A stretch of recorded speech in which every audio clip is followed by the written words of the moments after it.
Oh, that's annoying. Oh, here we that go. I feel like I've never seen before. Yeah, I feel like I've never seen before.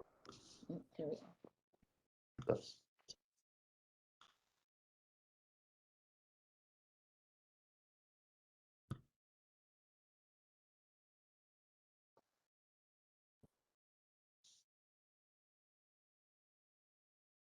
Hello, everyone. I showed up in person just because it is easier for me to be uninterrupted, not at my home. everyone can hear at home. Hi, everyone. Hi, Martha. Yep. I'm here.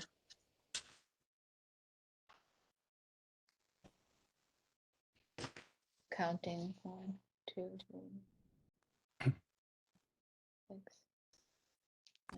All right, so we have 7.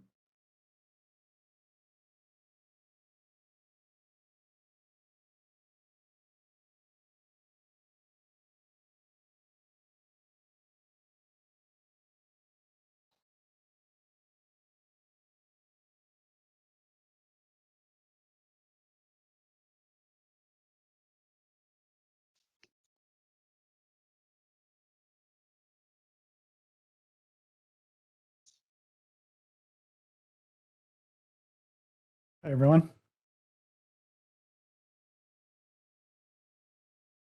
Hello.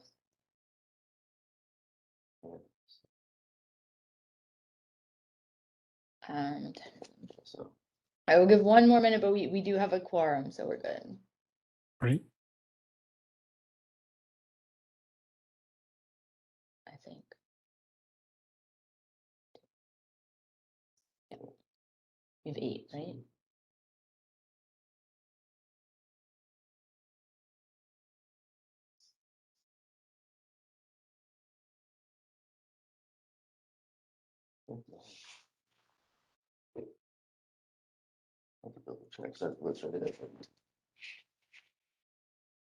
Oh, yeah, I didn't see Ed. Oh, Ed is not a voting member, so for right now.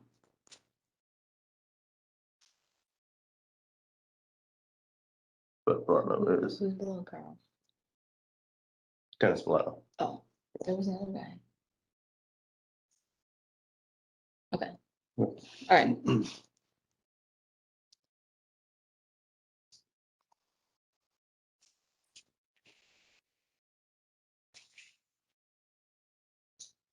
All right, this is the Fox Hill School Building Committee on November 1st at 7 p.m. This meeting is taking place via WebEx. The public may access the meeting virtually. The meeting access code is 2330-299-5365, and the password is Burlington with the capital B. I call to order and welcome our OPM team at Doran Whittier. Thank you so much for putting together the agenda. And I just wanted to clarify, Kristen is here, but you guys will be taking the notes. That is correct. Awesome.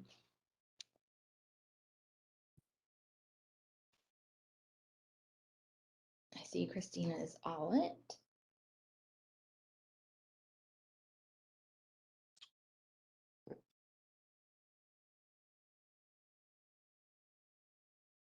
Christina, do you want to start, or you want me to introduce the committee?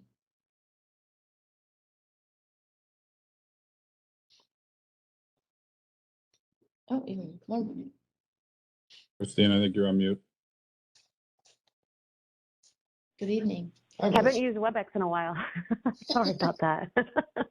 Okay. Yes, I apologize. I'm going to go ahead and start getting into our agenda and PowerPoint presentation. We don't need to use the camera. I'm better off. I'll put you half on camera then. I have a face for Our first topic that we want to talk about today is Doran Whittier introductions, and Mike Burton's going to start it off. Yeah, thanks. Just wanted to clarify, how many folks were not present for the OPM interviews here tonight? Okay, I see one or two hands. Okay, I just didn't want to be too repetitive for folks that had already heard this, but I thought it'd be a great idea. We'll kind of introduce ourselves, and then maybe afterwards, if we could go around the table on your side, just make sure we understand who's here. Just kind of want to tell you a little bit about us and a little bit about our roles. So this slide right here, this is our org chart. I'm going to start with myself. My name is Mike Burton. I'm a partner with the firm. Here, I'll be your partner in charge. I have around 29 years of construction experience. I've been with Dorn Whittier as a partner for 11 years now. Prior to that, I was with Turner Construction for around 15 years, where I spent most of my time in their K through 12 OPM group. I've had the opportunity to work on 12 school projects, and I began OPM work back in 1999, early 2000s. And so what you can expect from me is I'm going to be your partner and help guide this team through studying the multiple building solutions, as well as the 2 enrollment options that are here before us. I'm going to work with you and Steve and the rest of my team to help to develop a total project budget, and we're going to look to maximize the MSBA reimbursement. Ultimately, I'm here to support the efforts of my team and ensure that they have all the necessary resources to support your project. So with that, I'll introduce you to your project director. Thanks, Mike. Again, my name's Steve Brown. My role in the project will be project director. So what that means in terms of MSBA and their projects and how things move through their pipeline, I'm kind of on Dorn Whittier's side, the day-to-day contact. I think one thing, hopefully, that the OPM selection committee gleaned was that this is more than just a single person's responsibility on the OPM side. So we do take a team approach, and that's why you'll hear from each of us that are on the call tonight in each of our roles. But as a project director, a little bit of overlap with Mike, but really my responsibility is to help develop, maintain, and keep up to date on a clear project roadmap in terms of schedule, quality, and cost. Formerly trained as an architect, though I haven't been working in that capacity for quite some time. I joined Dorn Whittier back in 2007. And I've been working exclusively on OPM K through 12 projects for the majority of the time that I've spent with Dorn Whittier. And it's a pleasure to meet the rest of you tonight and get started on a project.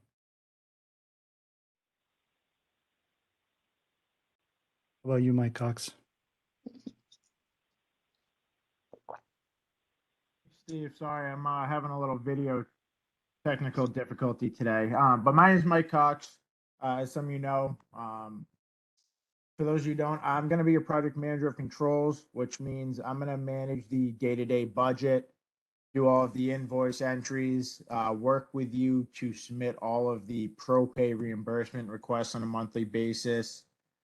Really just the total project budget financial controls, as well as, assisting Steve, Christina, Mike, and Aiden with anything else they need throughout that process.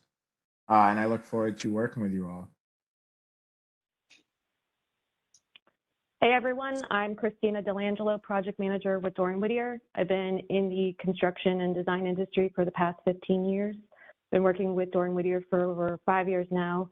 And specifically, all the projects that I've worked on have been MSBA core projects. And so my role is as a project manager to manage the process with you. Since I have worked on all MSBA projects, I really do know that process. And I'll be working with Steve, Mike, Aiden, and the other Mike, along with the project and your team to ensure that we're on track for the process throughout the project along the way. Aiden? Yeah, hi, my name is Aiden Place. I'll serve as assistant project manager on this project. My main role will be assisting the project team as a whole and whatever they need. I will also be managing the project website, which we'll get into later, and organizing meetings and taking meeting minutes, as I will be doing today as well. All right, and then so the folks in blue, that's your core team. These are the folks that you're going to see day to day. One of the things we tried to convey at the OPM interviews, and one of the things that we think is a differentiator about our firm, is that we do have both an OPM side of the business as well as a design side of the business. So under one roof, we have access to a lot of other resources that other folks, quite frankly, don't. So two of the people that I highlighted here, these are an example of some of these resources that will be available to you at any point in the project, really. Starting with the folks in green, we have David Menser. David Menser is our in-house code and sustainability expert. He's got over 20 years of experience, and building codes are constantly evolving along the way, and David is an excellent resource to help keep our entire firm really up to date as these codes change and evolve. And then another resource here, who was at the interview, couldn't be here tonight, but can be available as needed, is Jason Boone. Jason Boone is our in-house educational programmer. Really, his role is to help work his role on the design side, and here it'll be more of a peer review. But on the design side, he's helping districts work to really generate an excellent educational program, which I'm sure you already have, but his goal is to really meld the educational goals as well as the goals of the project and use that as a tool really to get the building project that you want. So he's an excellent resource. And then we do have a couple of sub-consultants that we use. PM&C we use for estimating. Al Russell will be doing design reviews along with our team. And then Victor Verma will do structural peer reviews. So why don't I pause right there just for a moment, and if it would be okay with Melissa and the committee, if we could just kind of go around on the committee side and just make sure we understand names and faces. That's totally fine with me. You've met me, Melissa Massardo. I'm on the regular school committee, and I'm the chair of this Fox Hill Building Committee. And I have two boys that will go through Fox Hill. Hi, Eric Conti, Superintendent. Bob Cuna, Director of Operations. You want to kind of call on people? Martha Simon, I'm a member of the school committee and a member of the school building committee, the Fox Hill Building Committee. And then Jim, I'll call people's names if you don't mind. So Carl. Hey guys, Carl Foss, Vice Chair of the School Committee and on the Building Committee as well. Nice to meet you all. Chris Monaco. Hi, I'm Chris Monaco, member of the school committee. David Rosenblatt. Hi, everyone. I'm David Rosenblatt. I'm the principal at Fox Hill. Dennis Milano. Hey everyone, I'm Dennis Filano. I'm the Director of Technology Integration and coordinate the libraries for Burlington Public Schools. Ed Parsons. I'm Ed Parsons. I'm a community representative, and I have two kids at the end of the school year who will have gone through the Fox Hill School. Jennifer, so I'm hoping this is Jennifer Priest.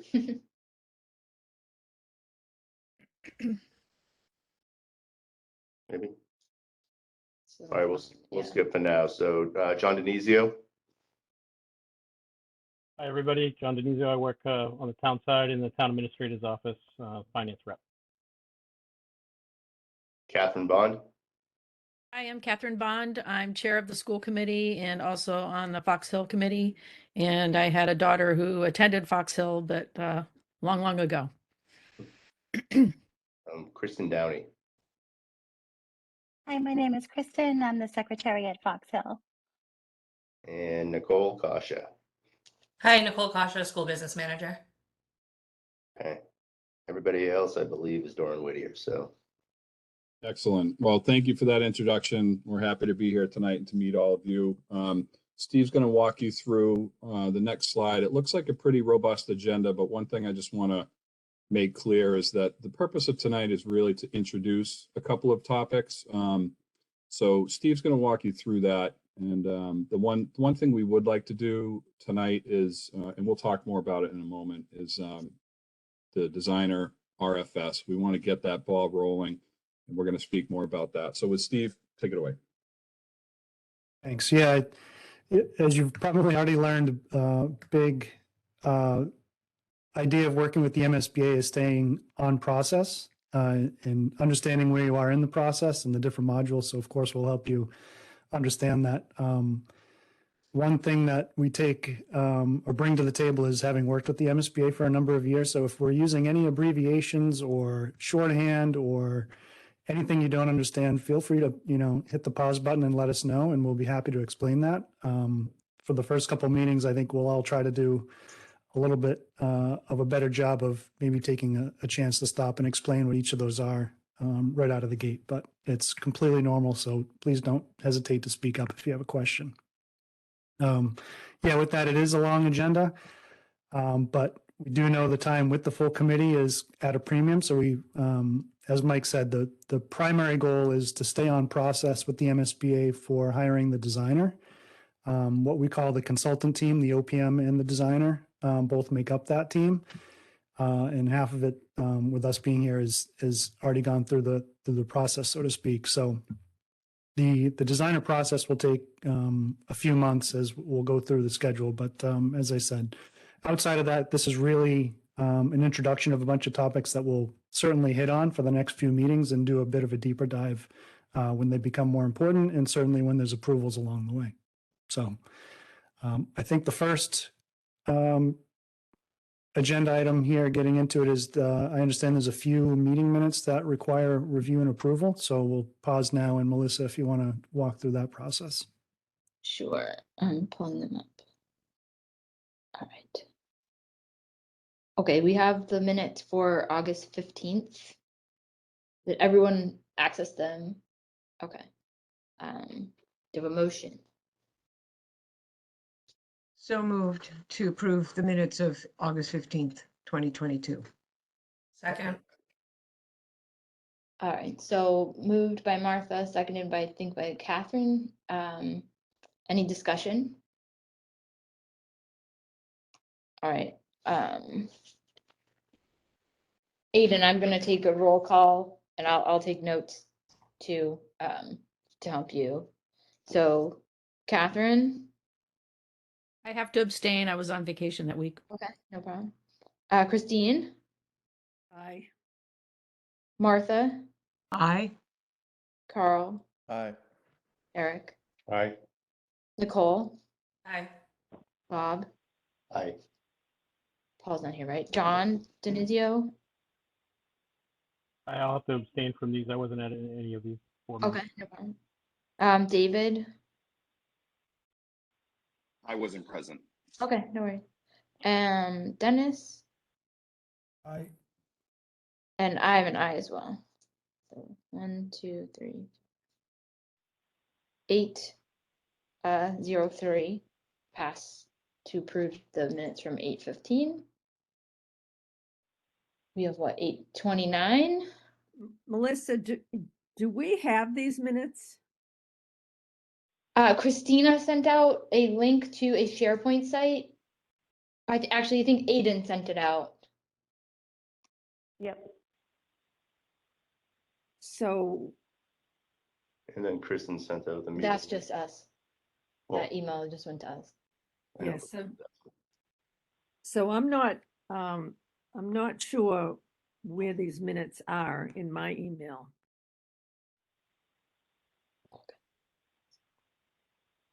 Christine, you should have received an email from Aiden Place from Dorn Whittier, and he had sent out that link last Friday, I believe, with a SharePoint, like it's a SharePoint link that you click on, and then it opens up to all the items for the meeting for this evening. Okay, so if I do a search for the email, who's it from? Aiden I just Place. forwarded it to you. Okay, I was gonna do the same thing. I'm just checking. I think it's the correct email for you. But to answer your question, it would be Aiden Place or A Place. Okay, it was sent October 28th on Friday. all right, I got it. Thank you.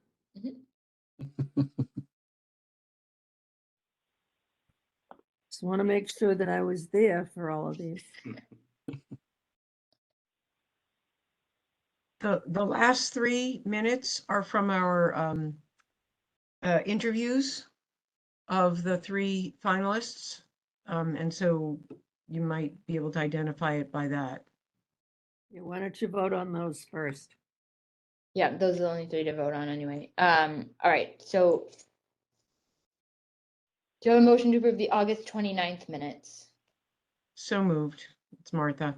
Martha, second. Second. Bob, okay. Catherine, I have to abstain from the 29th. I was not present. Christine, I'm trying to figure out if I was present or not. you were remote. Okay. Then I'll vote aye. Martha, Aye. Carl, Abstain, I was not there. Eric, Aye.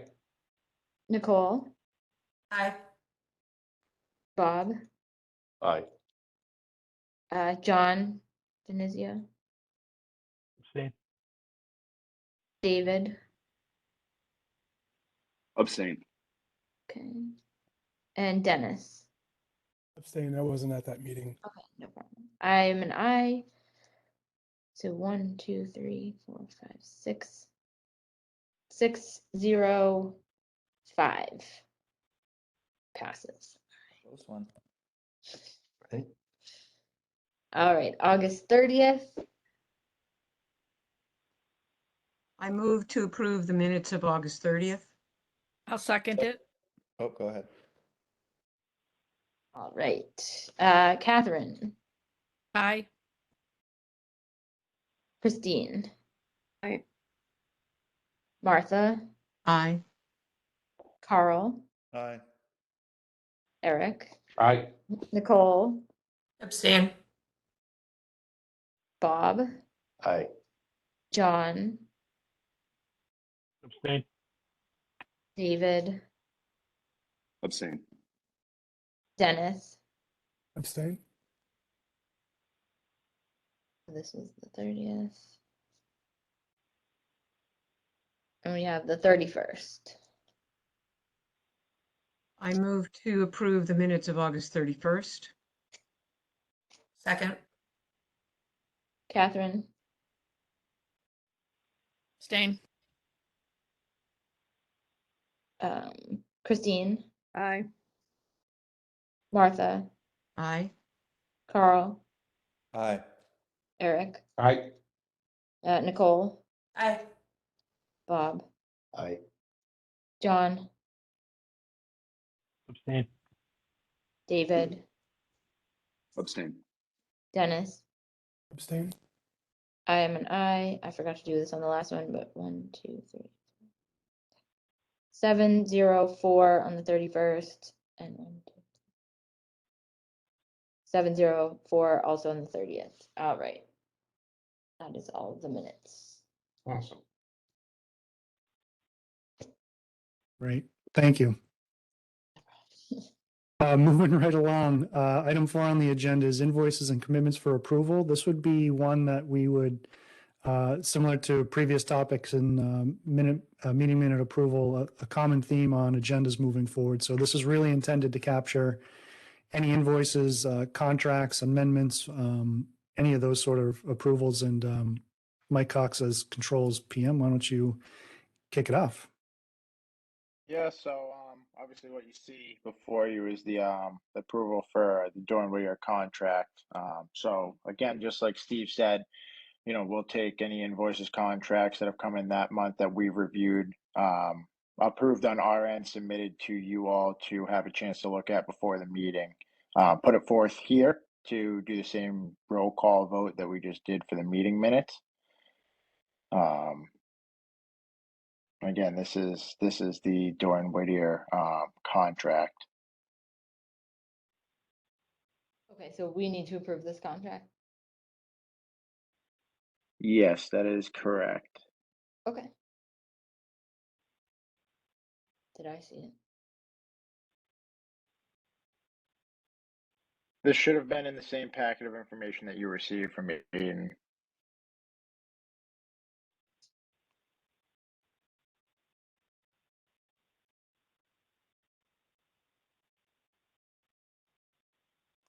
I don't know if I have it. There's one link, right? It says SBC meeting number 1. I have the folder say agenda, designer RFS, and then previous meeting minutes. That's what I have. That's what I have. Okay, then That's what I have as apologize. well. I guess it was not put No. in there. So we actually already have the signed contract from the town of Burlington. And so That was already approved and sent to the MSBA actually today. So this is more or less just so you guys understand, you know, if we have any approved contracts or anything that does need to approve, we'll make sure that we review that with you as the SEC. Okay. So I actually did email with Brittany Gomes today. She's our assistant coordinator, project coordinator with MSBA, providing her with the links to the executed contract and then just following up on some dates that we're going to talk about when we get to the designer RFS section. And I think we actually did receive a copy of the contract when the announcement was made too, so. And I'll make sure to upload the executed contract to that link as well. That will be on the SharePoint. Awesome. Thank you. I do see a hand up from John. Thanks. I just have a process question about approving invoices at each meeting. I know you said you share them ahead of time. Is that going to be through the SharePoint site? And to the committee, is there going to be a subcommittee set up to review invoices? You know, not as big a deal during the feasibility study, but does get to be Yeah. you know, Yeah. huge. So the idea is that anything for approval does come through the building committee, just as a matter of formality. But we do understand that oftentimes there's subcommittees or other folks in admin or in the business office that do a bit of a deeper dive on that. And of course, one of our roles as OPM is to offer a peer review of those to make sure they're in line with budget or that they're in line with contracts that have been executed. So we'll work with you to get a deeper understanding of your customized process, whatever that is, but to understand that it does funnel through the building committee, at least for transparency. And absolutely, the idea is that we kind of put these on a monthly cycle, so we're never getting anything last minute. If it's beyond the cutoff to get included on an agenda and into the packet, we'll just ask the consultant and whoever it may be to hold until next meeting, so we have an appropriate time to review that, so we can make an honest and good faith effort to recommend approval for that. So between the business office in working with your office, John, and then understanding the school committee review and approvals process, I think it's worth taking it offline and maybe talking to get a better understanding of that, and then folding the building committee's review and approval to that into the process as well. Just to add one other thing, one of the topics that we're going to broach today is the idea of working groups. And John, as you were saying, we've worked with committees. Some committees want everything to go through the SBC. Other committees want to form what could be called a steering committee, an executive working group. You call the name whatever you want, and they give that working group the ability to do that. So we are going to talk a little bit more about that. So happy to do it any way that this committee feels best about it. Thank you, Michael and Steve. Yeah, I was mostly asking for the invoices. Obviously, the whole committee has to approve them, but that does get cumbersome and more, you know, along the same lines with PCOs as we start get going with an actual project. So yeah, one thing we talked about before we jumped on this meeting was it's uncommon to have every member of school committee on the building committee. So if there's parallel reviews or approvals, or sometimes it's a multi-step process to go to one and then the other, this might be a really good opportunity. Not really knowing how those committees work within Burlington so far, but we're happy to kind of help you through that. And if we can save a step by calling a joint meeting at any time along some of those bigger milestone approvals, then it sounds like that might be a possibility. See a couple other hands up. Martha? Yeah, I just want, going back to the contract with you folks, I just wanted to know who signed it on the Burlington side. Was it the superintendent and Mr. Sagarino, or who were the people who signed it? I signed, Martha. Okay, so Nicole, Kasha, and anyone else, or was she the only one who needed to sign it? It was just me. Okay, thank you. That's good news that it was you, so thank you. Catherine? Yeah, I just, for those who want to look at the letter in full, it was sent to us all from Bob on October 12th, if you want to go back and look at your emails. Thank you.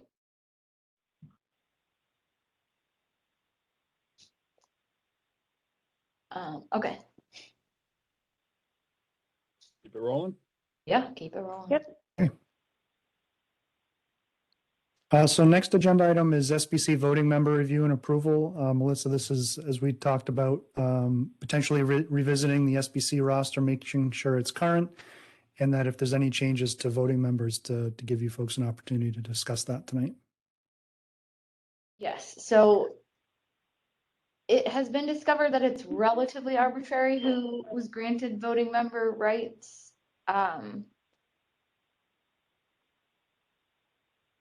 Tom Murphy, I don't know how that works, but Melissa, this is the last list that was received as far as school building committee members that were sent to the MSBA. So we have an opportunity to update the form with all of the correct members, as well as confirm who you would like to be voting members as well. okay, yeah, I think we were looking if there was any advice, or I think it will, if we give everyone voting rights, it will be a large group. I know you said an odd number. Is there any, how does it usually go? It's really up to each committee. You know, specifically with roll call votes, the more voting members, the longer those take. But in any event, as we discussed last week, Melissa, it seemed like, as you just said, it seemed a little arbitrary. And so, you know, if there's, you know, certain folks that can foresee not being available a lot of the time, then maybe those folks can sometimes be non-voting members. I've seen other communities where, you know, anybody who works for the district doesn't get a vote and other members do. So I've really seen it a number of different ways. Ultimately, it's up to you guys to do whatever you'd like to do. And then once you do that, it's a vote, and then we follow up with the MSBA, and they just basically reissue another letter saying they understand who the committee is. Also, we should figure out if we keep And going. again, nothing urgent for tonight. I mean, if we want to just introduce this as a topic and have folks think about that's fine too. There's nothing pressing to update this list. But again, this did, Melissa, when we spoke, sounded like kind of a concern of yours, and you just wanted to have an opportunity to maybe reshuffle the deck here and make sure everybody's got the right voting power. Yes, Martha, I know this was a concern that you brought up. I don't know if you want to, everyone to think about it this week, and then we can revisit at the next meeting. Folks can, I believe, email me directly with concerns. Go ahead, Martha.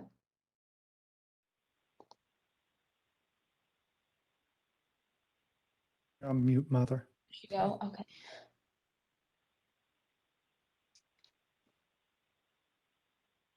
Still on mute. Sorry, Martha, we couldn't hear you. Okay. Can you hear me now? Sure can. Okay. Better. I have been concerned that neither of the teachers nor community members that we have on the committee were voting members. And then you mentioned that some towns don't have any school employees. So I am inclined to think that we should have at least one community member as a voting member and one of the teachers. But I mean, I'm throwing that out. I would not like to see Dr. Conti taken off, or Mr. Cuna, or Mr. Villano, or Mr. Rosenblatt. So I'm not sure, when you said some towns don't have district employees, does that mean, I mean, our financial person, Nicole Kasha, is a voting member, and I can't imagine doing this without those people as voting members. So maybe you could comment on that. Is it my understanding some of those people are required? Like, it's actually written into the template of MSBA. Yeah, there's Correct. different roles that need to be satisfied. Yep. But we're talking, so I agree, these are on the voting committee, but the voting members, I'm sorry, all of those roles are required by MSBA, but we looked it up on MSBA and could not find anything that said who would be a voting member. So you're right, the teachers are not on the MSBA list, but community members are. But it sounds like we can make our decision as we like. So I'm interested in other people's thoughts on it as well. Tara and Audrey, the teachers. Okay.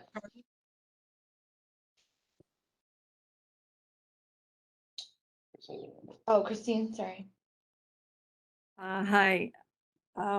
My experience with the building committees that I've been on is that the entire school committee is not on them. It's usually 2 members. And we've talked about this before. I would prefer to, when we create the high school building committee, I would prefer to move to that and not be a voting member on this committee. So I'm just putting it out there. I think the school committee should be divided up, so there's 2 members on each committee and possibly 3 on one committee, just so that everyone has a role. But I don't think any school committee member should be on both. So having said that, we need to decide it at a school committee meeting. However, I'm willing to not be a voting member on this committee in that situation if it works out the way I suggest it does.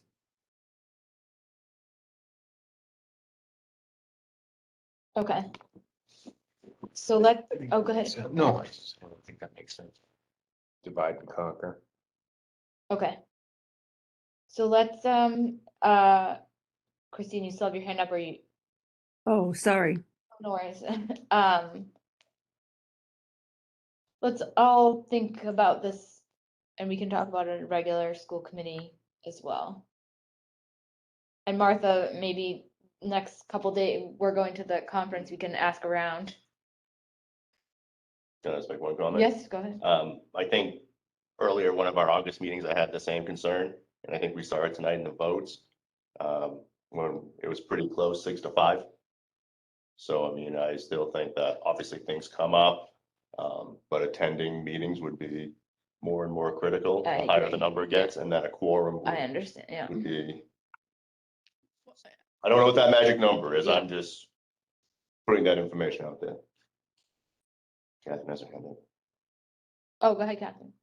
Yeah, so I guess my question is, a lot of the meetings that I had missed was because they were taking place during work hours. So what's the average time we're going to be having meetings? Are we going to alternate between, 3, 4 o'clock in the afternoon? Are they going to be all evening meetings? Yeah, I think the interviews are really the only ones that I foresee needing to be during working hours. So Maybe if we Mike don't, and or we Steve- don't do interviews for the designer, right?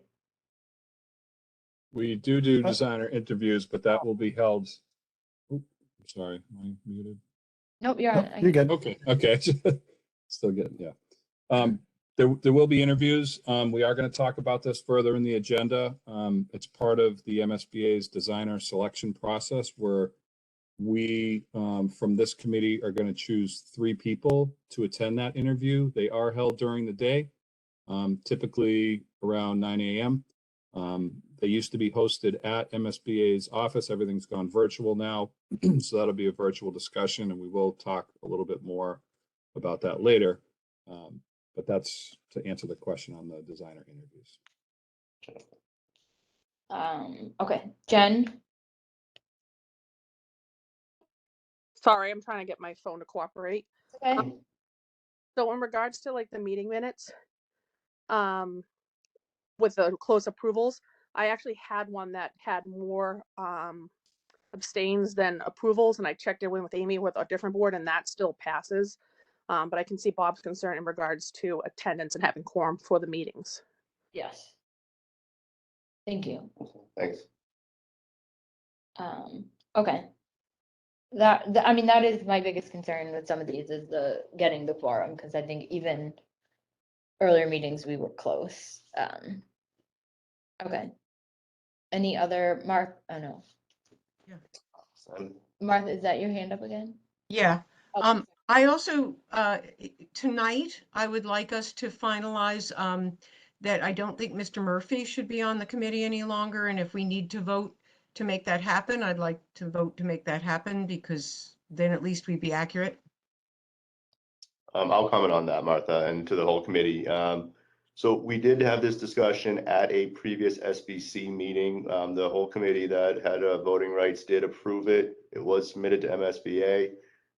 If this was submitted by me to Doran Whittier, then I have a newer version that removes Tom. Okay, fine. I wasn't sure if I thought we'd already done it, but his name was still here, so that's great. Thank you.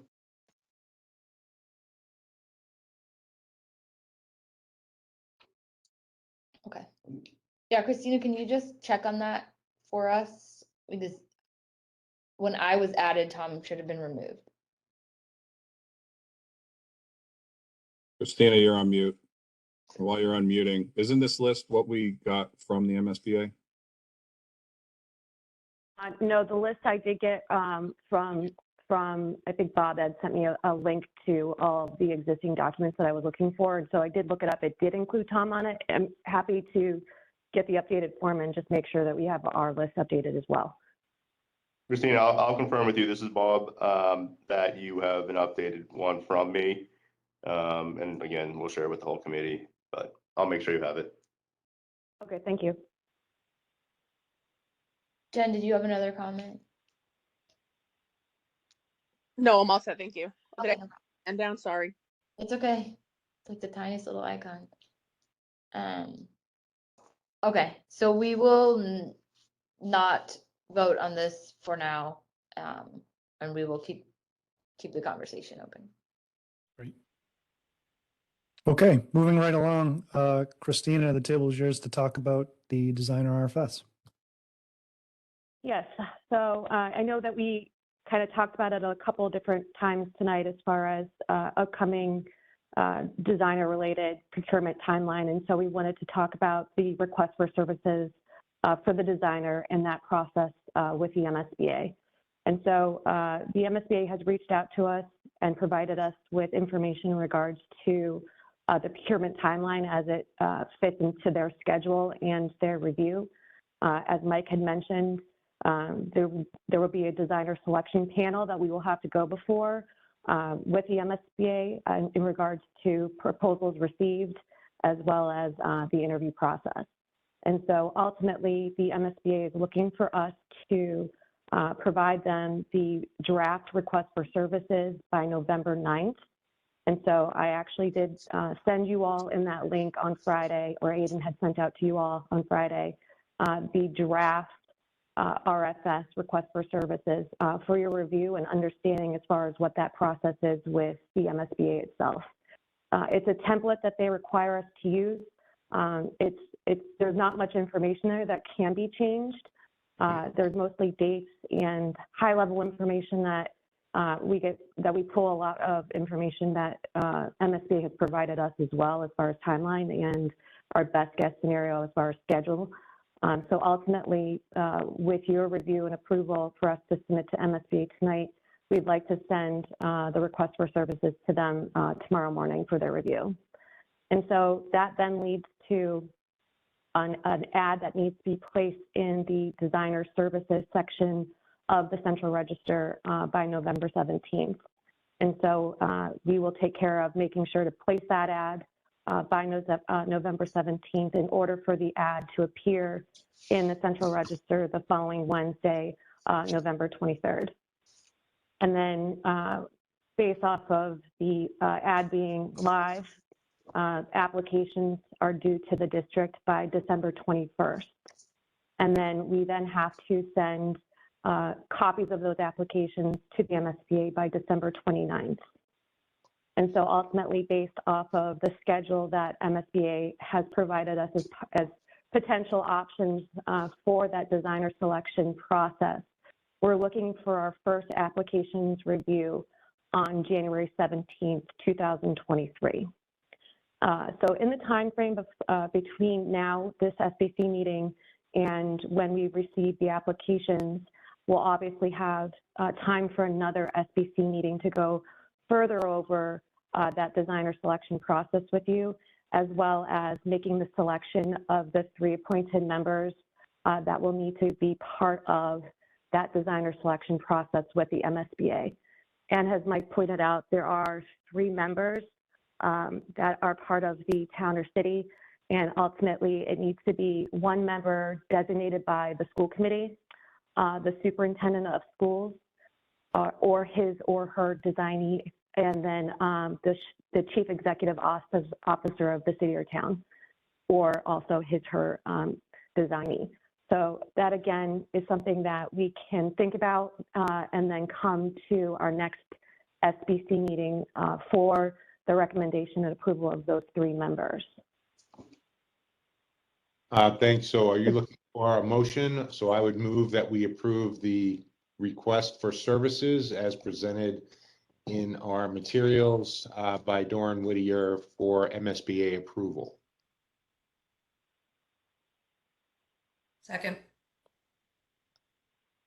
Is that Catherine? Nicole. Nicole, oh, sorry. All right. Any discussion? I have a Oh, question. Mark, sir. Sorry, did you call on me? Yes, I did. Yes, thank you. So I read through it and I was pleased to see the minority business is required and women-owned businesses are required, and there's information about the New England Collaborative for High Performance Schools and the U.S. Building Council and LEAD-S, and I don't know enough yet about what those different aspects are. It doesn't, are those standards going to aim us toward people who know how to go for a net zero goal? For example, I know a lot of firms are doing this now, so maybe this is no longer something I need to ask, but I need to ask to know if we're, because I would like to be sure it's in our request. So I'm not sure what it means that it says they have to have that particular thing. Can anybody from Doran Whittier sort of answer that for me? I'll take a shot, and then anybody feel free to jump in. So the MSBA does require mass chips or LEED silver certification level. So that's their baseline as part of the agreement to be in the core program. And with the agreement with the MSBA is that the project will achieve a certain level of sustainability as a baseline. Yeah. The net zero ready or net zero positive, those are options that are left up to the district to decide. So if you choose to go further than those baseline goals for sustainability, you absolutely can. And we can make sure that's expressed in the RFS if that's truly a goal.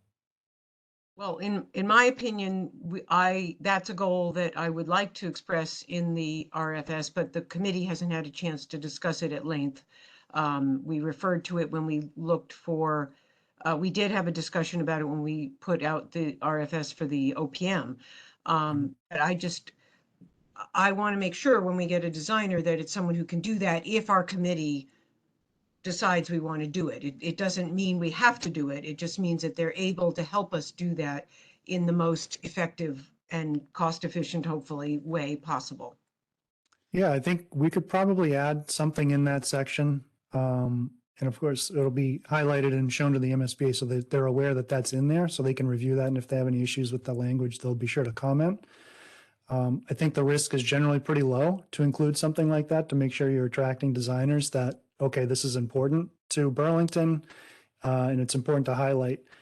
One thing about the designer selection process is it's kind of a 2-step, similar to the OPM, right? It's qualifications based. So the initial request for services will, designers will respond to that with a proposal book. And that's a lot of qualifications based, their firm history, their team, relevant and recent projects. The second part of that is after the initial MSBA designer selection panel meeting is they'll choose to shortlist, much in the same way that you folks did with the OPM. And so they'll invite a short list, usually 2 or 3 firms, to come back 2 weeks later at the following designer selection panel meeting for an interview. And that's a really long way of saying, in preparation for the interview, you'll have an opportunity to customize the questions that you'll be looking for designers to respond to. So the proposal book is definitely a great place to start, but the interview in that next step will certainly highlight, and we can drill down into more specific questions or goals that you're looking for. Well, I would be in, it's not up to me, but I'd like to propose that we add a sentence or a line on that section where it lists New England chips and it lists leads, that we add experience with net zero. I don't know how to word it, but hopefully you would, net zero ready, net zero buildings. And that way it's an option for us. And I don't know how we make that decision.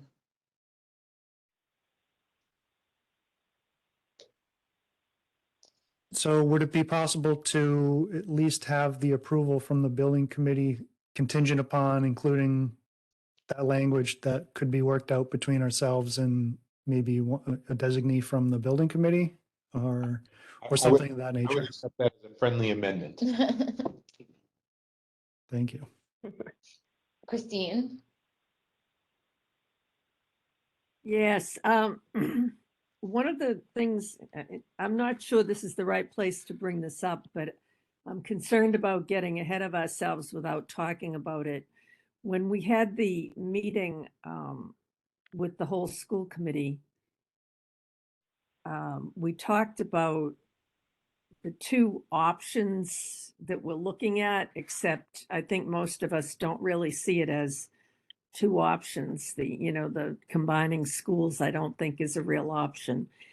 And there were comments made about how to capitalize on getting extra classrooms and that we should have certain policies in place relative to educational goals or maybe procedures where we only have a certain number of kids in a class, but it should be in a policy format.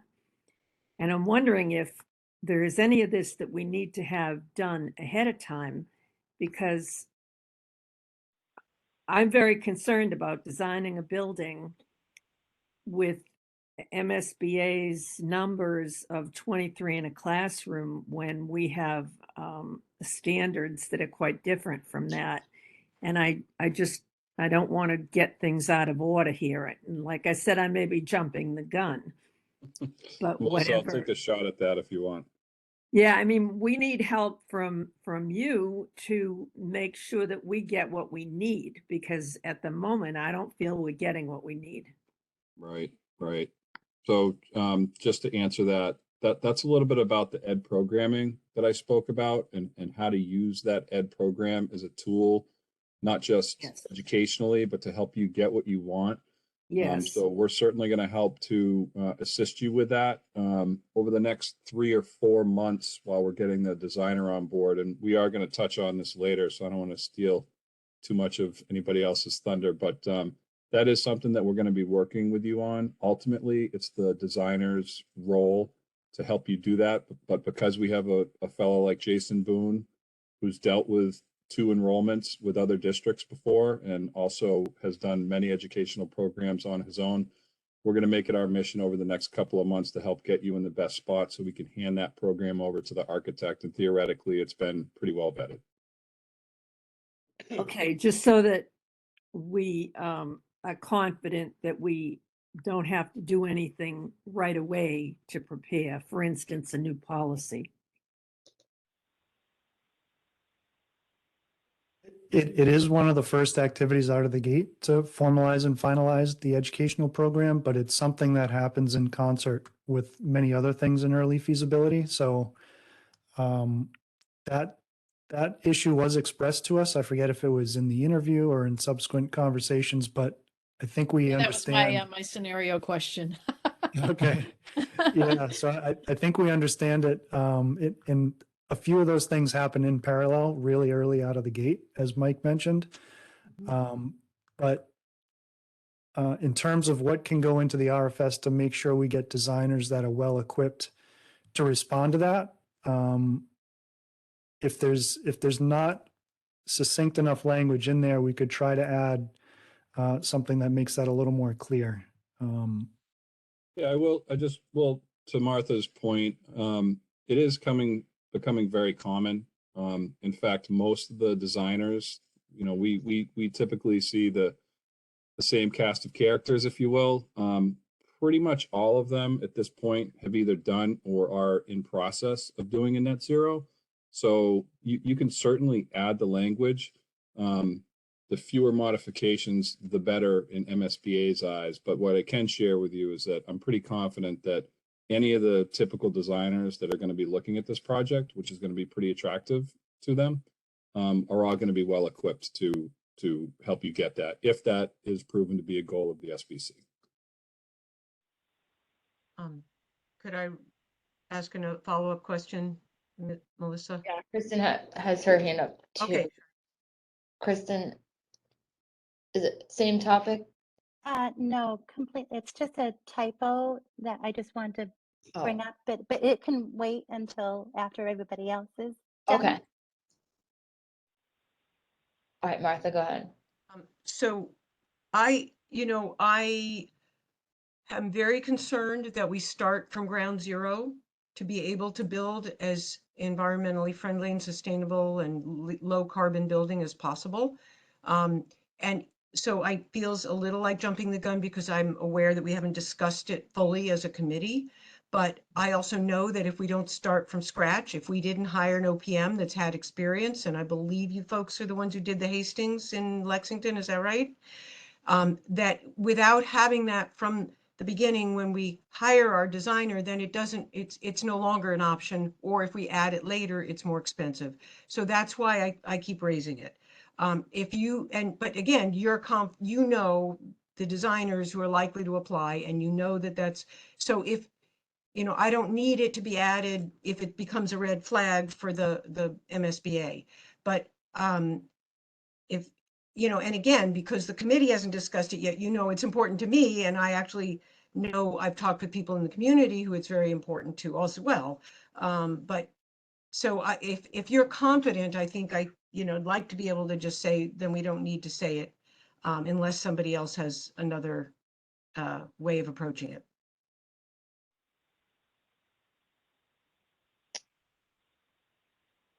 John, is your comment relevant to the net zero? Yes, sorry, it was, but Michael answered my question earlier about what I was worried about limiting, just the wording and limiting the group that would be able to do it, and just wanted to point out that anybody that didn't have it in-house would probably just add it as a consultant anyway. But that's been answered. Thank you. Yep. Yeah, so Martha, to answer your question, I am pretty confident with the language as is. Like I said, this is becoming more, and thankfully it's becoming more and more seen on multiple projects. So I think you can rest assured we're going to make sure that we get you the right designer, and we're going to help you through that process. Okay, thank you. Okay, Kristen, there's a typo and then. Yes, it's minor. So on page 5, right above section D, I assume it's the editable text, but that a couple sentences in there that are choppy, I don't think they have the correct wording, or there might be just an extra. Oh, I see. So it's like we hope he building will have Yeah. healthy light. Yeah. Yeah, that sentence, and then the last one is an extra the two right before hope. It's just a couple sentences that are a little choppy. Did my team get those comments? I don't know where. Was the second one also on the same page? Yeah. So the last that whole paragraph. There might just be some copy paste questions in that last large paragraph in section A.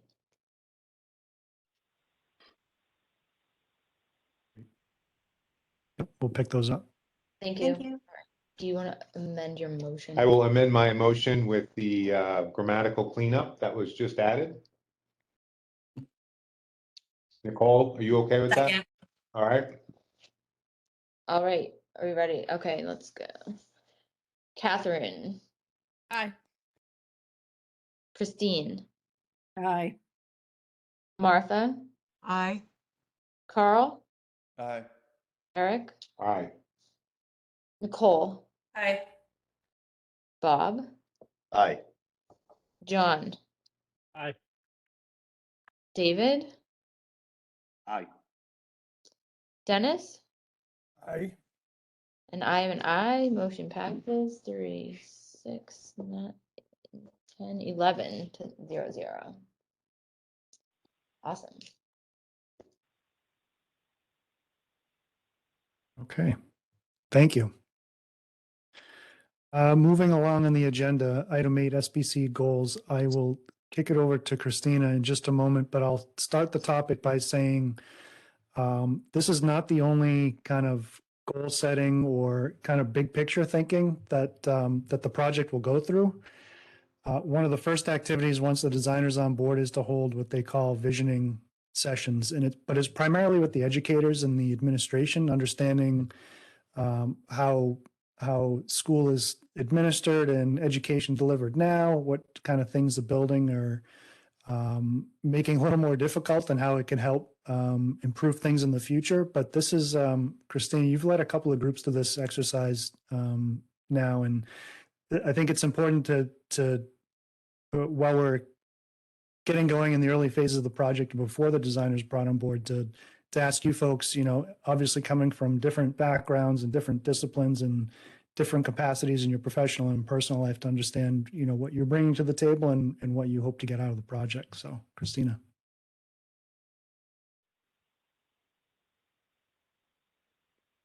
If you're talking, you're on mute. Muted. I got to learn to stop doing that. Sorry, guys. Okay, so, you know, one of the most important things for us at the beginning of the project and working with you as the SBC is making goals and combining those goals, and then also gathering them. And so we'd like to send out a questionnaire to the SBC. It's an online questionnaire that goes through some information with you as far as what's important to you for the project. And so ultimately, once we get those responses back from you, and I can send out a link to you all for that questionnaire tomorrow, if you could provide me with those questionnaire responses in the next couple of weeks, that would help then for us to start putting together some information for our next SBC meeting. But ultimately, what that does is help kind of create these goal statements and really help define the project as far as steering the project in the right direction based off of the goals that the SBC has put forward. And so, like Steve has said, we've done this on several of our projects in the past, and ultimately it's helped the project along the way, because the project can last, you know, anywhere from 4 to 5 years. And when you start off that process, you might have a goal at the beginning that you talked about, but maybe you don't really remember what that goal is 5 years later, as far as you're finishing the project itself, and you're trying to remember specifically what the goals were. And so this is from a project that we did in Manchester by the Sea, the Memorial Elementary School project. And this were some of the common goals that we had gathered from the SBC itself, as far as in relation to, obviously, cost, the educational program, sustainability, 21st century learning. And a actually really important common goal with this group was to them, since they had just finished in the last 10 years their middle school, high school project, that they wanted to achieve LEED silver on their project, not LEED gold, but LEED silver. They thought it would be not only the initiative of sustainability as far as their, you know, district-wide, you know, goals itself, but ultimately also being cost-effective to the project as far as going towards LEED silver versus LEED gold, because of maybe additional points or costs associated with that. And so when we started that project, LEED silver was their goal. And at the end of the project, we actually were brought forth by the sustainability engineer that was part of the project itself, that we could purchase some additional points if we wanted to in order to achieve LEED Silver or LEED Gold. And ultimately, just needed to remind the SBC as far as, not only did you, have your goal to be LEED Silver, but ultimately you're going to have some cost savings to the project if you don't go after those additional points. And so they did vote to keep the project LEED Silver without having to purchase any additional points. And so that was just an example to just remind you as an SBC how important these goals can really steer the project itself and keeping the project on track over the next several years that we'll be working on the project itself. So ultimately, I'll be sending out a questionnaire to you all tomorrow morning. And if you could provide me back your feedback and your information in the next couple of weeks, we'll work towards presenting something like this at the next SBC meeting as far as common goals and ultimately leading towards finding maybe some goal statements for the SBC itself. I could just add one thing to that. Good news on the Manchester story is we ended up getting gold anyway, and we didn't have to pay for it. So that was a nice feather in the cap. In any event, with these goals, once we have these pulled together in sort of a mission statement, this is something that we'd recommend ends up going on the website. Again, this committee is going to make a lot of important decisions along the way, and our goal is to be as transparent as possible with the community. And I think when people understand goals that drive decisions, it makes it easier to understand. We found this to be very successful. So sorry to be giving out homework on our first meeting, but it's usually a pretty effective tool. And so happy to take any questions on that.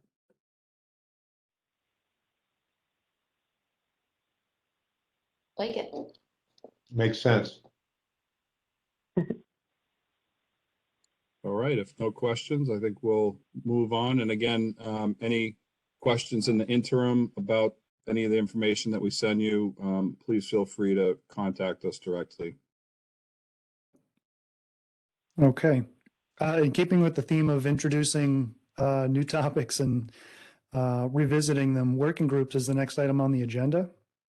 So it came up earlier in the discussion, this concept of a subcommittee, or what we've called in the past working groups, regardless of what you call them, sometimes working within a big committee, such as actually mentioning Manchester's project, also had a large committee. There can be some pretty strategic and thoughtful ways to split the group up into subcommittees. This could be, depending on availability, areas of expertise, areas of passion. So again, we understand that you're all bringing different backgrounds to the table, and we'd like to think that other folks on the committee that are, maybe have a blind spot where somebody else is strong, might put some trust in that individual to help make some decisions. And so I think what we're maybe helping to explain what working groups or subcommittees are would also be helpful to explain what they're not. This would not be subcommittees to make any decisions necessarily, but a smaller group to have maybe, meet in between regularly scheduled building committee meetings if times work, as long as they're under the overall quorum, to bring a topic or discuss a topic that the overall committee would value a deeper discussion on. And then maybe your familiarity working with working groups or subcommittees is that those decisions or talking points are always brought back to the next building committee meeting to have a discussion with the larger group. And on the page now are just some examples of working groups that we've used in the past. One thing to note is that what may or may not be clear is that through the life of the project, there's going to be there'll be topics that'll be more critical within that that window or that time frame. So the ebbs and flows of the working groups or the subcommittees, we can help you to understand a little bit more in subsequent meetings. But for instance, the educational programming, learning technology working group, the existing facilities assessment committee, the those are two examples that early on in the project, it's really good to have discussions around in terms of the feasibility process, which is the next module we're finding ourselves in. Is a lot of it is just understanding the current facility, the current site. And so it's helpful to have a few folks that are very familiar with the building, the site layout, and any history there to help bring those thoughts and comments to the larger group. So that's a quick introduction. We'll be a little more regimented and a little more clear in meetings to follow, and try to outline which committees it makes sense to start thinking about early, those couple that we mentioned.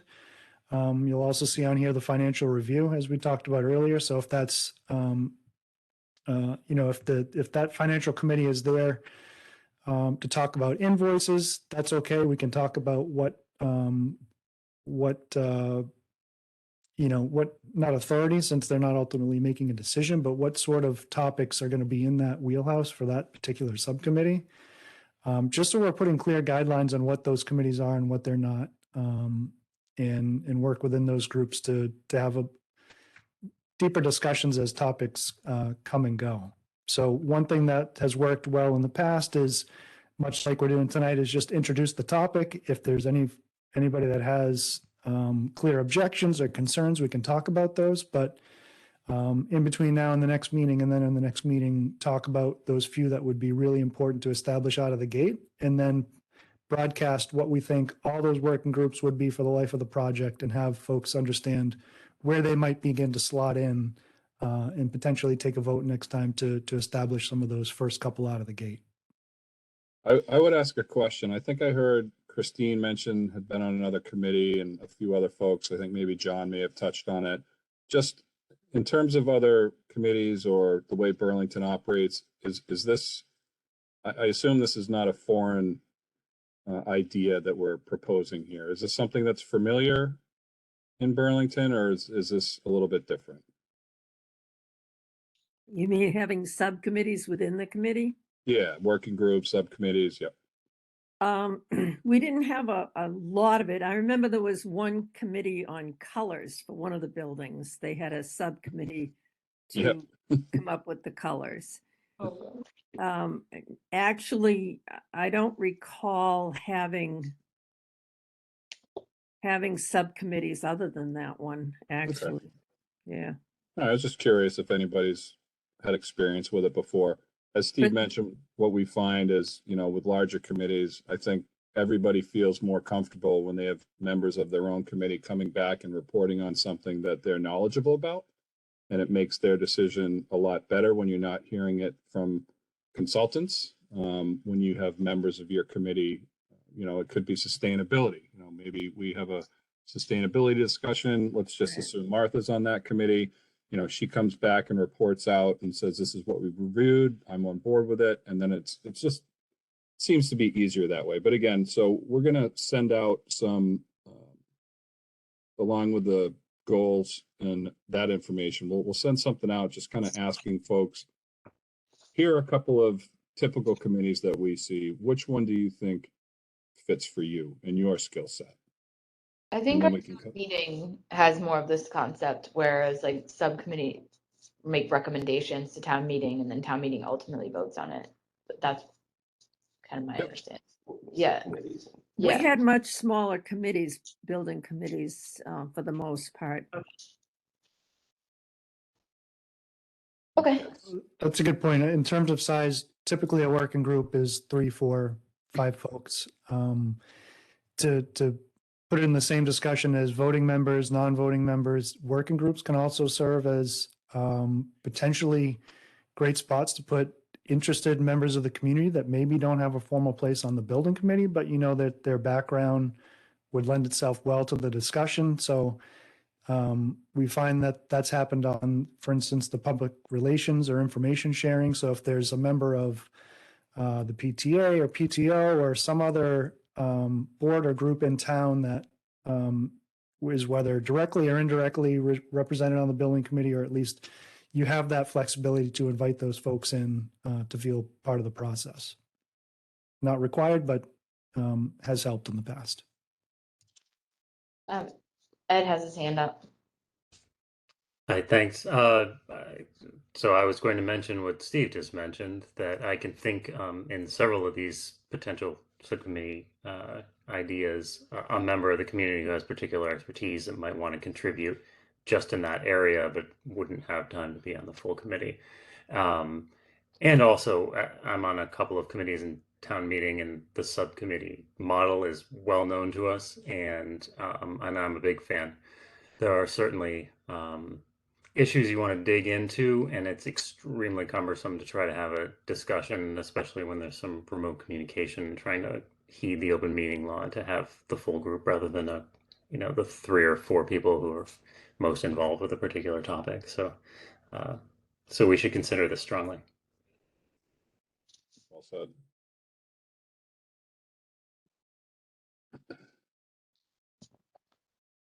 Okay. This is So unless there's any other comments, there was really no action to be taken. It was really just to introduce the topic, and thanks for those that had comment. Okay. Project website. Aiden, I'll turn it over to you to introduce the topic. run. Yeah, awesome. So as you guys can see on the screen here, this is a kind of draft that we've made up for the website that will go live as soon as we decide on a name. And as you can see there, this website is pretty much completely customizable based on what the community and the community needs. You can see we have an about tab that kind of goes over the project and who the different people are in terms of, Doran Whittier. When we get a designer, we put their information there as well. We put the existing conditions tab there as well, just to kind of let the community know what the current state of the building was and kind of go from there. There's a community outreach tab. And there's a committee tab too, which, as part of my job, will be uploading the agenda for each meeting as it comes up, and possibly meeting minutes as well. Any news clippings and such like that can also go on there. So it's kind of an all-encompassing place for the community to go to get information about the project. And I guess the only thing that I would bring up is, I kind of want to get this live as soon as possible. And so we're trying to figure out, we have a couple of different names that we can secure. And so a couple of names that we have right now off the top that I can look at are Fox Hill Elementary School Project, Fox Hill Elementary Building Project, and foxhillbuildingproject.com. If any of those, anybody wants to chime in and have a preference, if not, I can choose one as well. It doesn't matter to me, but just I can secure that name and get the website up and going so we can start putting information on there. Would be great. What's the shortest one? foxhillbuildingproject.com. I have no preference. David, do you have a preference? I agree with you. I think what's shortest and easiest for people to just get to would be the best one.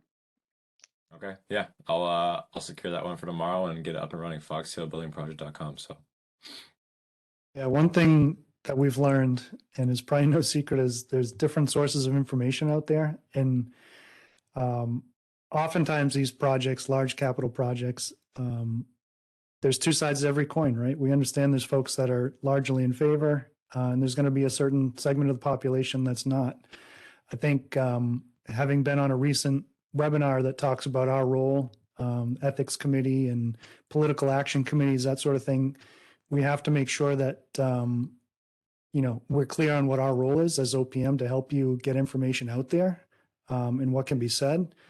But what we don't want is we don't want folks to come to the wrong conclusion based on inaccurate or just false information. And that's one thing that the website can absolutely act as, is a single source of truth for project information, schedule information, and budget information. So if there's town Facebook groups or other forms of social media, folks on this committee, once we get this up and running, should be vetted very carefully, and we should start to direct traffic there either through the school or the town's website, and or both. But we can work with your IT director or communications director to figure that out. But it's a critical piece to making sure that we get accurate and truthful information available to the public.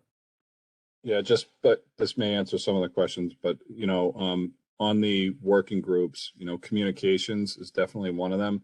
And this is something that I would prefer whomever was on the sort of communications working group to review and vet. I mean, we can pull the trigger on this, make it live whenever we want. We could either figure out who those people would be to sort of do the final scrub before we make it public, or we can go ahead and secure the domain name and then only circulate it amongst this group. And then once there's kind of unanimous approval, then we make it public. You add it to the link to the school site, however you want to do it. But this one in particular, I think it's important to make sure that we're providing the adequate amount of information and no more, no less. And so this one needs some eyes on it before it goes public. Okay. I see a hand. I'm in favor of you getting it up and sending it to us for review. Catherine? Yeah, you kind of touched on, what I wanted to find, I think it was Steve, that I wanted to find out how we make sure that your link gets into all the appropriate places so that the people in the community stay informed. I mean, obviously, we probably want to get it on the school sites and then obviously a direct link for parents for Fox Hill, and I'm sure Pine Glen people, or, just somewhere that we get that out there. And then I think you also mentioned social media, do we want it on some of the town sites? So I think that's something we need to discuss at another meeting, and then who's going to make that decision, or do we come up with a subcommittee to decide on that? So anyway, that was my question. Yeah, I mean, a couple different things. Number one, we would get with whomever your IT director is and figure out the links and work with them to post it wherever you want it. In terms of social media, yeah, we've seen districts go out there and say, hey, the new building site is up and live and here it is. And, whether you have a weekly newsletter or a monthly newsletter, put that right in there and just get the information to, out to as many people as possible. And so whomever that working group is, or whether it's the whole SBC, happy to walk through a couple of those options with you. Thank you.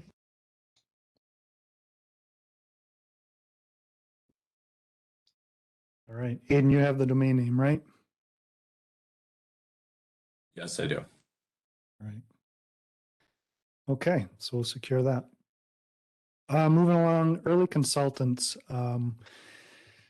Again, as having reviewed the RFS and the designer selection timeline, it takes a little bit of time to get through the MSBA's process, advertising, soliciting, receiving, and vetting. So often look to try to maximize and make that time as efficient as possible.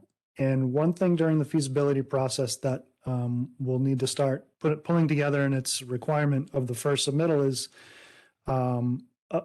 a bunch of information having to do with the existing site or any potential sites in the existing building. So these items here are listed. It breaks it out. The designer's contract will cover certain base services. It's spelled out very specifically in the contract, but it does say that the items listed on the screen, for instance, a survey of the property, a traffic study to understand traffic patterns and volume around the site, any environmental site concerns, if there's been underground storage tanks that have been stored there, any possible sources of contamination, subsurface, again, geotechnical, the profiling of the soils, what type of dirt and sand, or what the geotechnical makeup of the soil is on the site. So these are items that it's clear in the designer contract that they don't own providing this as a base, but they are available to hire a consultant to do that. But because the designer won't be on board for a few months, if we know, and from what we've gleaned, that the existing Fox Hill building site would be in, if it's not the only site, it would be very high in contention for the final site for the eventual project, as we could start to solicit and begin the process to hire and perform some of these services, because it really does not take any input from the designer. Even if you don't have, for instance, traffic study, you don't need to know exactly where the building's going if they're just studying on the particular site. But if you know what the site is, you know what the surface roads are and circulation is around the site, you can begin to study that. So again, this is really just an introduction of the topic. Now that we're on the team formally, so to speak, we can talk maybe a little bit more candidly about what direction we think the project's heading in terms of site, building, consolidation with Pine Glen and so forth. So all that's to say is we hope to be asking some more pointed questions in the next few weeks that'll help us make some decisions and potentially some recommendations to do some of this work.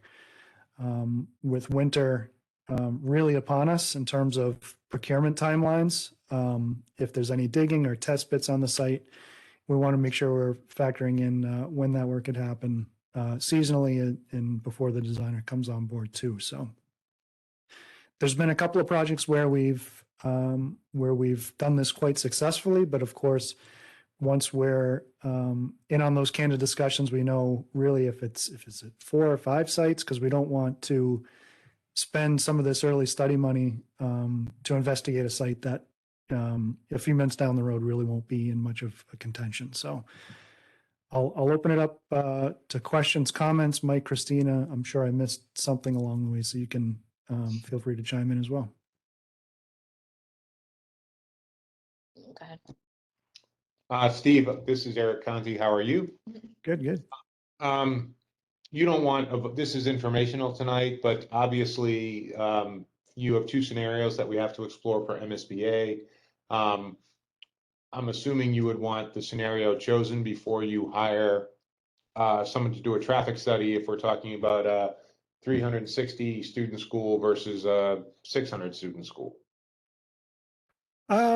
Yes and no, and you might have more questions. I'm sorry if I kind of cut you off, but the existing traffic study is really to understand existing traffic patterns and volume.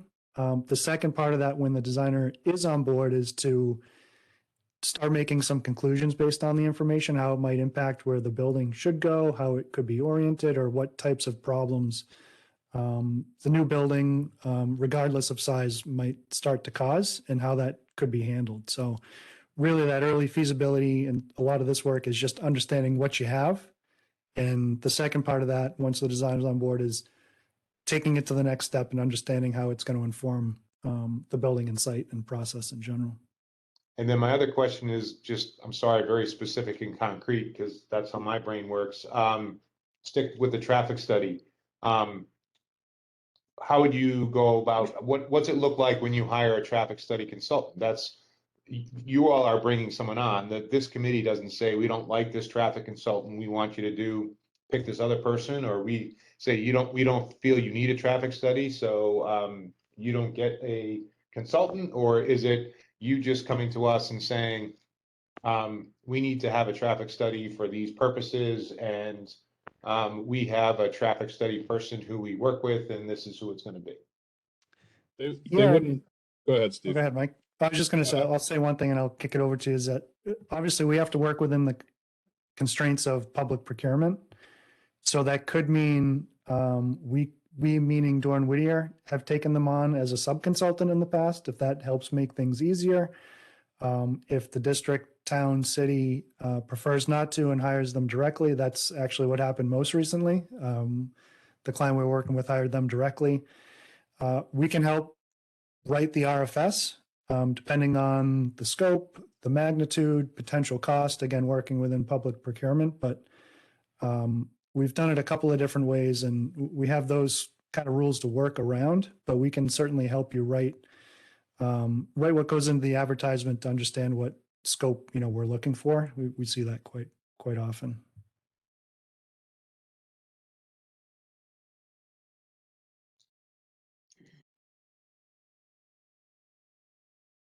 If I may, yeah. I just want to clarify, when you put out these early consultants, are these things that you're suggesting we may be able to move forward with even before we finalize our designer, as a way to be the most effective with our with the process, so that the designer could do this stuff, but we could do it before we hire the designer, just so we don't have to wait till we hire the designer. Is that accurate? That's right. Okay. Yep. Thank you.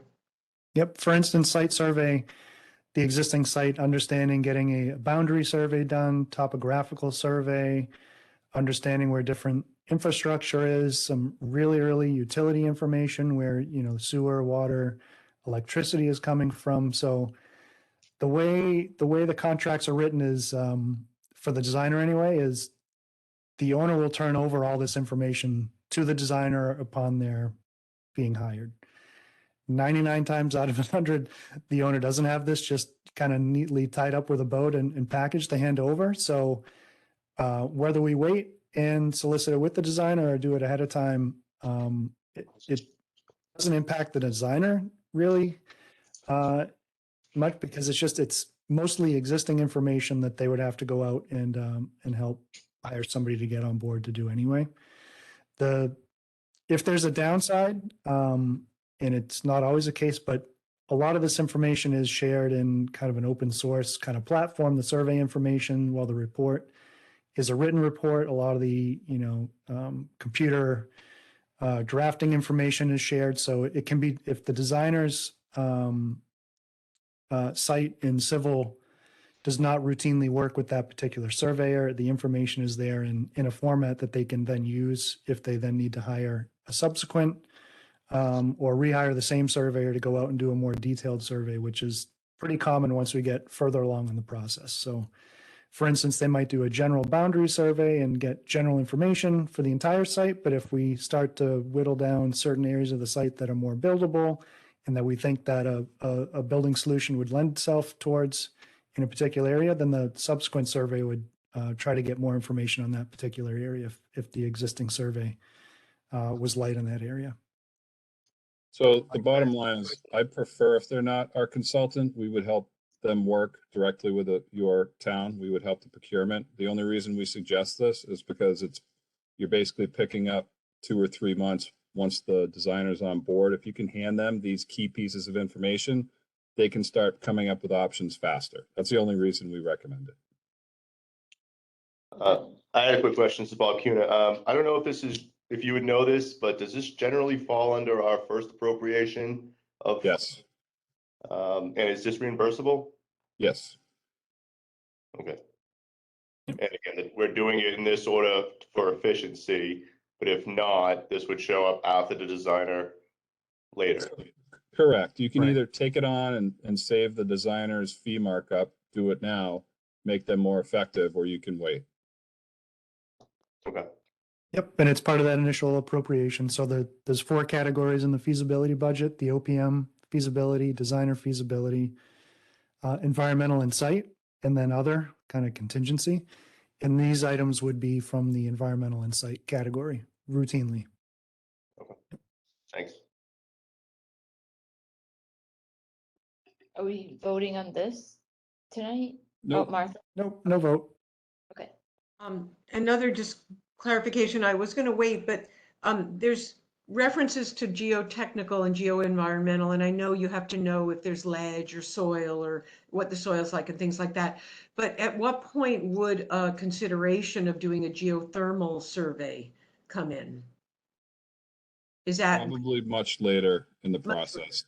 That would certainly be after the designer is on board, after we've got into the beginning stages, the PDP or preliminary design program. That's where they're going to have to come up with the multiple options, new, add reno or reno.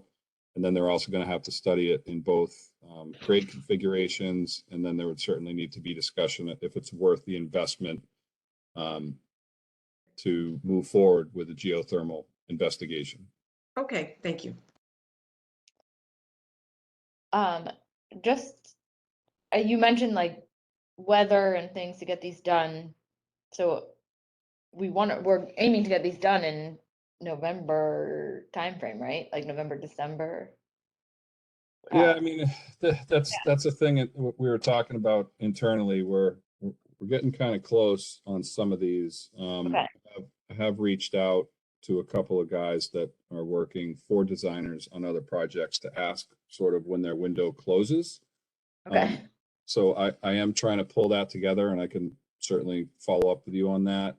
We just didn't really feel comfortable, although the window may be closing, didn't really feel comfortable putting something on the table and forcing everybody into a vote when it hasn't been fully thought out. So, Okay. you know, if, so you let us if on know. this, Vote. sorry, go ahead. Yeah, no, just let us know when we need to vote, I guess, if we want this to happen quick. I'm in favor.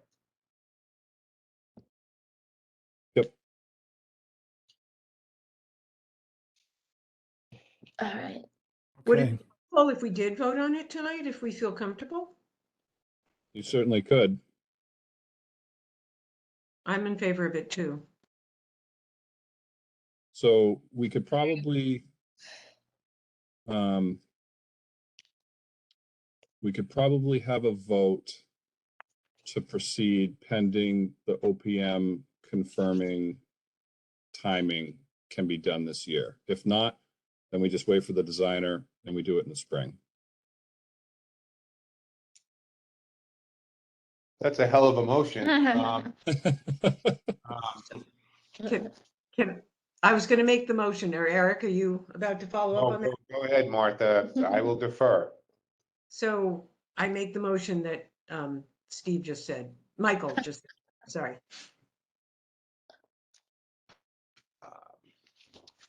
How about we move that Doran Whittier explore early consultants that are for required aspects of the project that would be covered by the first appropriation because of the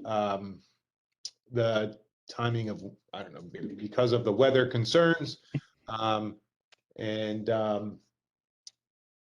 We'll you all will get back to the SBC as to the availability and specific consultant if they're available. Can I'll perhaps say, perhaps we can Martha move. second it, and then we can discuss. It may not be a good motion. I don't know. I was just going to make it more compact. There you go, Ed. Thank you. go for it. All right. I'll second I'm- yours too. I move that we instruct Doran Whittier to investigate the engaging of a site survey, traffic study, phase 1 environmental assessment, geotechnical and hazmat consultants contingent upon availability. Yes, that one, I second it. All right. Any discussion? No? All right. Catherine, Aye. Christine, Aye. Martha, Aye. Carl, Aye. Eric, Yes. Nicole, Aye. Bob, Yes. John, Yes. David, Yes. Dennis, Aye. and I am I. It's 11:00. Thank you. We'll report back. Okay, understanding that we're more than 90 minutes in, we're into kind of bonus time here. The last topic we'd like to introduce, we've already talked about a little bit, is the educational program. As Mike talked about, that's really the backstop or rudder through the MSBA's program and kind of their guidelines into to where the district's coming from in terms of educational space and making a decision on reimbursement and non-reimbursement appropriately. So it's a important document that is the district's responsibility to pull together. As mentioned, we do have an in-house resource with Jason Boone to share others that have been generated, particularly those that are dealing with dual enrollments or that have consolidation that's on the table. So we can certainly play a pretty active role in helping be your peer review for that. It is also one of those items that tends to be written by a committee or a group, whether it's a superintendent, principal, special education director, or curriculum director. Every district seems to have some different roles that kind of take that leadership role in understanding and documenting the educational delivery. And certainly those some of those policy guidelines on classroom size and things of that nature find themselves into that document. So whether it's a formal working group or subcommittee, that's in charge of writing that educational program. It is one of the primary deliverables that go into the first milestone with the MSBA part of feasibility called the preliminary design program. So we can, again, introducing it as part of this meeting, but help you understand the timeline and what that process looks like to make sure we get that done in time. That's Steve. Yes. Steve, you said you had some exemplars you could put up into the folder for us to look at? Absolutely. That'd be great. Yep. And if you have any version of it that's, different versions in the past or what current policies or any form of an educational program you have now would be helpful to start digging that out if you don't already have it at your fingertip. Catherine? Just how soon can we see that timeline? Because again, as Chris mentioned, like I say, throughout this scenario to you all in the interview process about, again, the classroom size and, we were, again, if we need to have some sort of policy in place for some certain amount of time in order for it to be accepted in terms of our classroom size, we want to try and get that policy in place. Because I mean, right now we have historical data, proving that that's what we do, but I don't think we have a formal policy on the size of classrooms that we prefer. So we just want to get that ball rolling as quickly as we can to make sure that we stay within whatever we need to get what we would prefer. Mm-hmm. Yeah, so we're currently building the schedule out now. Of course, some of the dates are already preset in the designer selection, so some of those are good to go. But in terms of feasibility milestones, working with some of those we need to work within the MSBA's meeting calendar and submittal dates, so that they have some pretty early submittal dates to hit for board meetings and things of that nature. So we'll help you out. But if I had to take a guess, the educational program would probably have to be signed, sealed, and delivered and kind of stamped, get the stamp of approval from the building committee and the project probably between now and January. And I just want to correct a statement I made. I meant to say class size, not classroom size.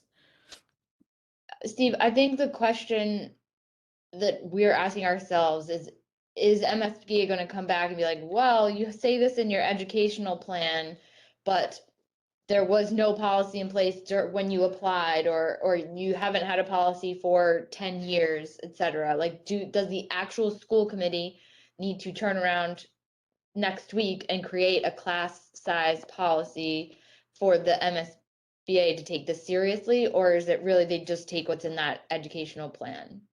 So Like, we're saying, how do we prove this?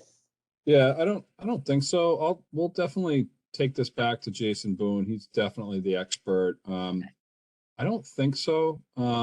If you have historical data, whether or not it's officially voted and approved, I don't think that would be a problem. We will confirm that with Jason, and if so, certainly at our next meeting, we will let you know or get a communication out in advance. But I don't think so. Okay. I agree with what you said, Mike.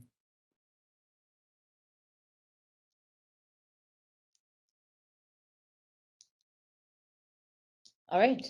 Okay. I don't see any public folks here. Christine's got her hand. Oh, Christine, sorry. Yeah, I was just wondering if to look at it a little differently, what harm would it do us to have a policy? If we can come up with wording that is that makes sense, because we also have class size in the contracts.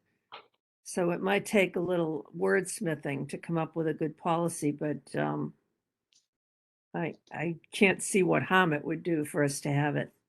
Agreed. Oh, Catherine. Yeah, I was going to say, I think that was what we were told we were going to get help with. I think with some of that wording, if possible. So. Yeah, the wording of the ed program, absolutely. In terms of having a pre-established policy to look good for the MSBA. I'm just saying, I don't think that's something that you need per se. They typically focus on the document that ultimately we're going to give them. But to Christine's point, I don't know, do you have anything to lose by doing it?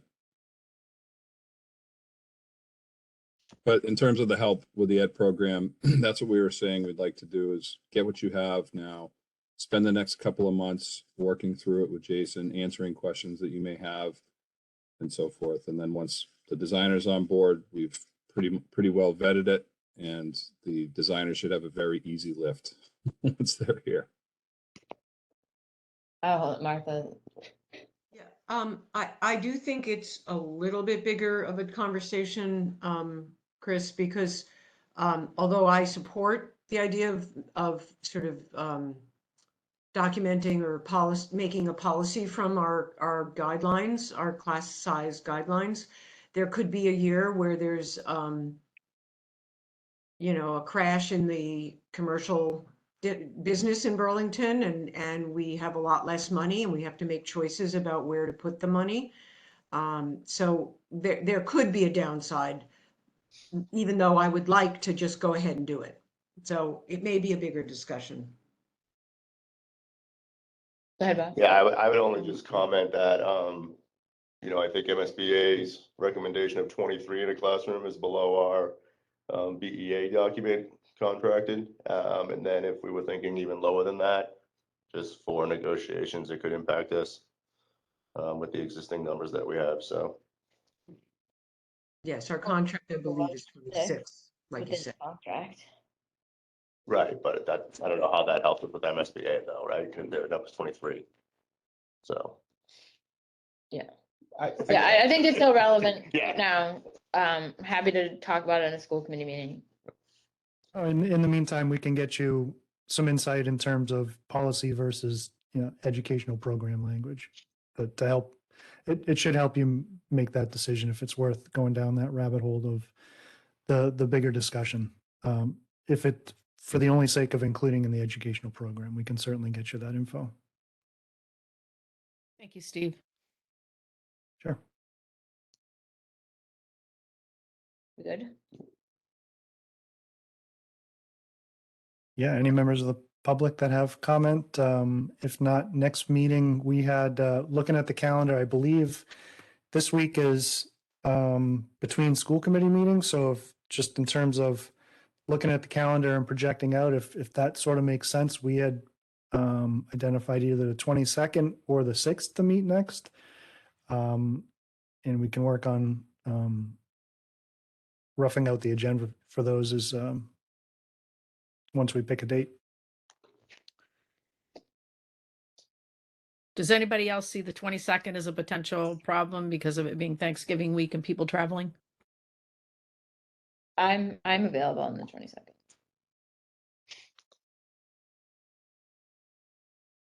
I unfortunately won't be traveling, so I'll be around. Yeah. It's a school day. I have school committee December 6th. I was gonna say I could make the 22nd, but we do have school committee on the 6th. Yeah, November was is an odd school committee month. Because it's only on the 15th. That's like an odd. But December is also unusual, and it is on the. Yeah. So I think we should go for the 22nd then. Okay. Okay, I mean, and ideally, we'd like to be able to publish a calendar 12, 16, 18 months in the future. I Yeah. think as a rough guideline, meeting once a month is kind of the benchmark. I think depending on the way MSBA board meetings and some of those submittal dates, just where they fall on the calendar, we'll just have to fine tune some of those once we identify them, but of course, give you as much heads up as possible. But if understanding what this, I know that each month can have some wacky dates and working around other meetings, but is there second, third, fourth week? Is there a week that we could look to routinely in a month to try to schedule these looking out, or should we just agree to circle back and have that discussion later? I think we're usually the second and fourth, right? School committee? Yeah, second and fourth Tuesday. Tuesday. So yes, the third Tuesday, I think we can target But this fall, October, November, and December, we shuffled around. Yeah. Well, maybe we can start if the school committee meeting's published, we can start there, look for the third Tuesday, and then pick out the outliers and handle those on a case-by-case basis. Okay. All right, but for now, it's the 22nd, correct? Yes. And 7 p.m.? Yes, please. We can do here. I suggested virtual for this last, I mean, it can be hybrid, but we can put it in person if optional. That's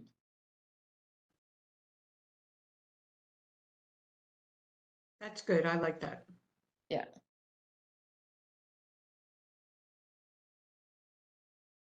Okay, if there's nothing further, I guess that wraps up our first meeting.